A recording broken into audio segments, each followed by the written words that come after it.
We don't often do camera reviews because honestly, no one really asked us to. Wait, I can't do this anymore. What? The sound is so bad. Oh, I thought you meant you. Okay. Let's go. That's dumb. I fell down in the worst.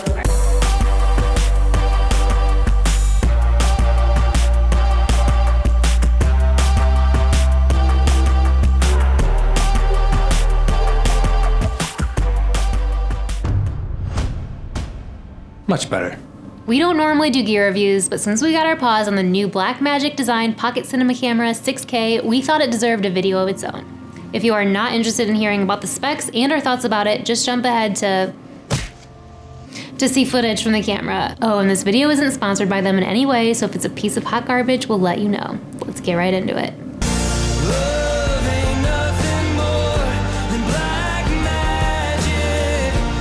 The 6K pocket camera will shoot in 6K resolution at up to 50 frames per second, 4K resolution at up to 60 frames per second, 2.8K resolution at up to 120 frames per second, and 1080p resolution at up to 120 frames per second. It's got 13 stops of dynamic range and dual native ISO, so it should work decently well in low light situations.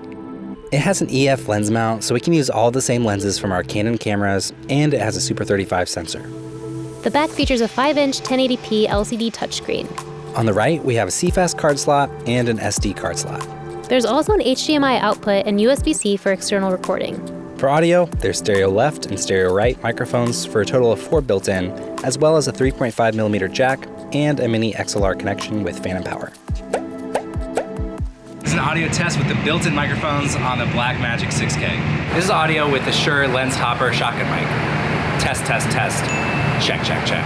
On the top of the camera, you have 3 programmable function buttons which can be used to toggle your LUT, false color, focus peaking, or you can use it to quickly jump to a precise aperture, shutter, or white balance.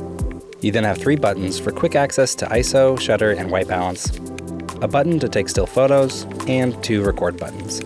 Okay, let's talk about software interface. This is one of the areas that makes this camera really stand out. You can tap on any setting or icon to quickly make adjustments. Tap on the card slots to format cards. Tap on the FPS to change frame rate. Tap on the audio meters to adjust microphone levels. Tap on the histogram too. Well, that one doesn't do anything. While the autofocus is not a selling point, you can long press on the screen to select your focus point, and the camera will do its best to pull focus. You've got buttons on the right for auto iris, focus, high frame rate, zoom, menu, and playback. Pros. For us, it's simple. The pros are the EF mount, Super 35 sensor, the resolution, the dynamic range, the interface and ease of use, the ability to shoot in RAW and ProRes, and the price. The camera is fun to use and it looks really good. Also, this camera is lightweight and compact. Cons. For us, the main issue we have is power. This camera sucks the life out of our LPE6 batteries and will shut off when there should be 20 to 30% of battery power left. Also, the Canon battery chargers we have do not charge the Blackmagic batteries, so we had to buy a third-party charger.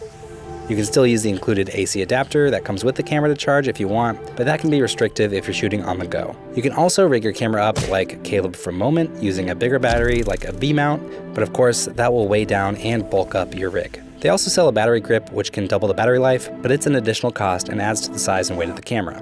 One of the other issues we had is mounting it on the Ronin S. It's just a tad too wide for it to fit before it starts hitting the side of the Ronin, so we used a riser on the plate and that worked. Lastly, you definitely aren't going to buy this camera for the autofocus. It's slow and it's not continuous. You have to push the appropriate button to have it focus. We're fine with manually focusing for the most part. And the other con is that it looks like an aardvark.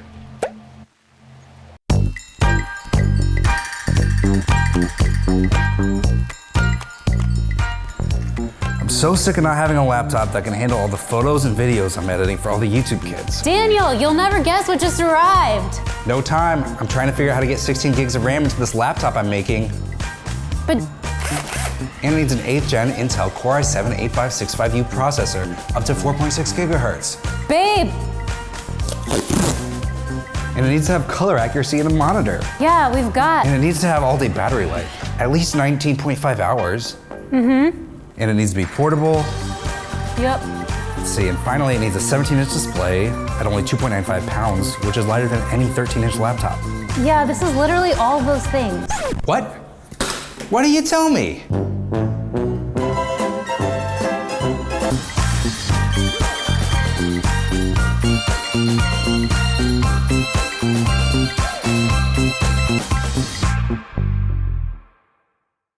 Okay, enough with all the blabber. Let's take a look at some of the footage we've taken so far using the 6K Pocket Cam.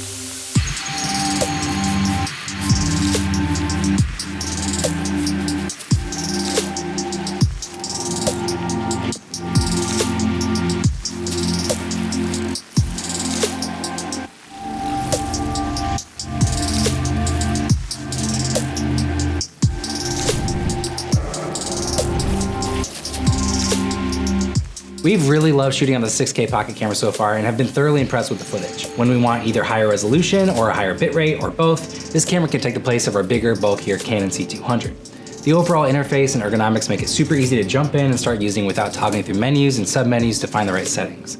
The simplicity and ease of use of this camera software is really what more camera companies should strive for. 6K in RAW, all for around $2,500 bucks. Don't say bucks, it's not All right. anyway. 6K resolution in RAW, all for around $2,500 makes this camera a winner in our book. Worst phrasing. Special thanks to Nick Spruck for helping us build this set.